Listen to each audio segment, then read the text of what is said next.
কাতলা মাছের ঝোল ঝাল খেতে খেতে বোর হয়ে গেলে আজই বানিয়ে ফেলো দই কাতলা। প্রথমে মাছগুলোতে নুন, হলুদ আর লেবু মাখিয়ে রেখে দেব। এবারে মিক্সিং জারে পেঁয়াজ, রসুন, আদা, কাঁচা লঙ্কা, চারমগজ, কাজু বাদাম আর কিশমিশ দিয়ে ভালো করে একটা স্মুথ পেস্ট বানিয়ে নেব। এবারে গরম তেলে মাছগুলোকে ভেজে তুলে রেখে দেব। তেলটা একটু কমিয়ে নিয়ে এর মধ্যে তেজপাতা, লবঙ্গ, দারচিনি আর শুকনো লঙ্কা ফোড়ন দিয়ে দেব। তারপরে দিচ্ছি অল্প পেঁয়াজ কুচি। ভালোভাবে ভাজা হয়ে গেলে ওই পেস্টটা এর মধ্যে দিয়ে দেব।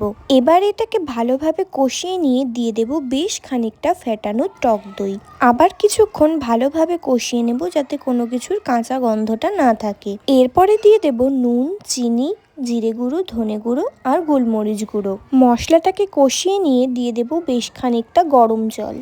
ঝোলটা ফুটে এলে এর মধ্যে মাছগুলোকে এক এক করে দিয়ে দেব। এবারে আরও কিছুক্ষণ ফুটিয়ে নিয়ে এর মধ্যে ঘি, গরম মশলা, চেরা কাঁচা লঙ্কা দিয়ে ঢেকে রেখে দেব।